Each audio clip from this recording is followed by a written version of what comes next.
शहीद होते हुए अपने बाल बच्चे को छोड़कर, और उन्होंने देश के लिए लड़ा।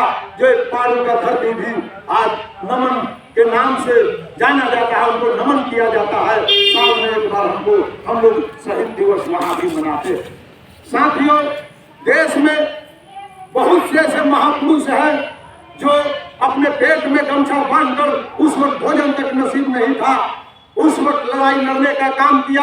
आज तो बहुत सारे सुविधा है, सुविधा देखकर ही लड़ाई लड़ा जाता है, लेकिन उस वक्त न जाने कितने माँ के बेटा खो दिया, कितने लेडीज के पति खो दिए, कितने बच्चे के बाप चले गए। लड़ाई इस तरह से नहीं होता है। उस वक्त कोई धन दौलत और कोई चीज का लालच नहीं था। सभी लोगों को जुनून था कि लड़ाई लड़ना है और लड़ाई लड़कर देश को आजाद कराना है। वीर भगत सिंह जैसे लोग पाकिस्तान के जेल में, उन लोगों को, उनको बहुत से सारे यत्न दिया गया, लेकिन वीर भगत सिंह जैसे लोग वहां से लेकर लिखने का काम किया अपने साथियों को कि मेरा चिंता नहीं करे, मैं जहां भी हूं ठीक हूं और देश के लिए मर मिटना है, चाहे जिस स्थिति में हो, हमारा देश आजाद हो। 1942 में वीर भगत सिंह को एक एक माह तक यातना दिया जाता था, प्रताड़ित किया जाता था, लेकिन वीर भगत सिंह उस वक्त भी उन्होंने घुटने टेकने का काम नहीं किया और देश के लिए उन्होंने अपने आप को आजाद दिया। और आजादी देते हुए आज वीर भगत सिंह को पूजा जाता है। आप लोगों को आज इतिहास दिन पर दिन बनता जाता है। कुर्था बाजार, जहानाबाद, आपको जगदेव कुशवाहा, उन्होंने लड़ाई लड़ा और लड़ाई लड़ते हुए उनको भी मारा गया। आज शहीद जगदेव प्रसाद को नमन किया जाता है, उनको याद किया जाता है। वहाँ साल में एक बार मेला लगाया जाता है। जननायक कर्पूरी से लेकर लोहिया तक, रामानायकर स्वामी, सभी लोग देश के लिए लड़े हैं। मोहम्मद जिन्ना भी, जिस वक्त पाकिस्तान बंटवारा नहीं हुआ था, मोहम्मद जिन्ना एक मुस्लिम होते हुए देश के लिए लड़ा और देश को आजाद कराया। पाकिस्तान बाद में बंटवारा होता है, 1972 में बांग्लादेश बंटवारा होता है।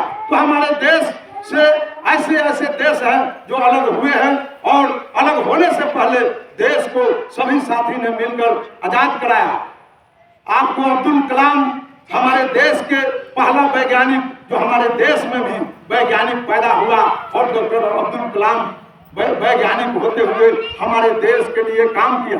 हमारे देश से बहुत से ऐसे वैज्ञानिक हैं जो अमेरिका से लेकर कई देश में जाकर उन्होंने बसने का काम किया, लेकिन अब्दुल कलाम को बहुत कुछ कहा गया, बहुत से ऐसे व्यवस्था देने का विदेशों ने काम किया कि आप हमारे देश में आइए, लेकिन डॉक्टर अब्दुल कलाम ने कहा कि हम इस देश में जन्म लिए हैं, हिंदुस्तान के धरती पर जन्म लिए हैं, हम काम करेंगे हिंदुस्तान के लिए, मरेंगे मिटेंगे हिंदुस्तान के लिए। इसलिए डॉक्टर अब्दुल कलाम को आज भी याद किया जाता है, उनको नमन किया जाता है। हमारे देश में ऐसे ऐसे भी वैज्ञानिक रहे।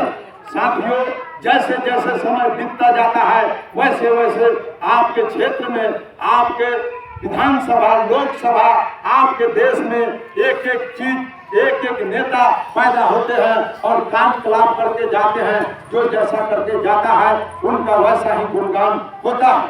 आपके सामने नवल बाबू थे, नवल बाबू ने भी मतलब कई ऐसे साथी, कई ऐसे लोगों को मास्टर बनाया, जिनको मास्टर बनाकर आज भी कई मास्टर रिटायर किए हैं और रिटायर कर कर उनका गुणगान गाते हैं।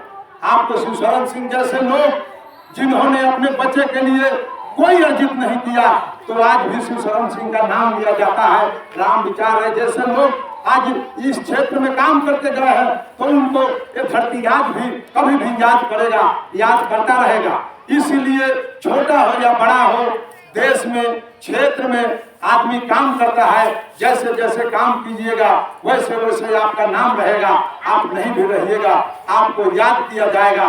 तो 26 जनवरी और 1947 जो है 15 अगस्त, दोनों को हम याद करते हैं, इसलिए कि एक बार पूर्ण रूप से आजादी घोषित हुआ और 1947 में आजाद देश होता है। 26 जनवरी 1950 को पूर्ण रूप से हमारे देश में संविधान लागू होता है और संविधान के चलते, संविधान के तहत हमारा देश चल रहा है। साथियों, ये हम इसलिए मनाते हैं कि हमारा बच्चा बच्चा एक एक चीज, आज जो हम बोल रहे हैं उस चीज पर हमारा बच्चा फोकस करता है, हमारा बच्चा एक एक चीज जानता है और कल हम आप नहीं रहे तो हम इस चीज को हमारा बच्चा लेकर चले, इस चीज को रखे, कम से कम जानकारी हो।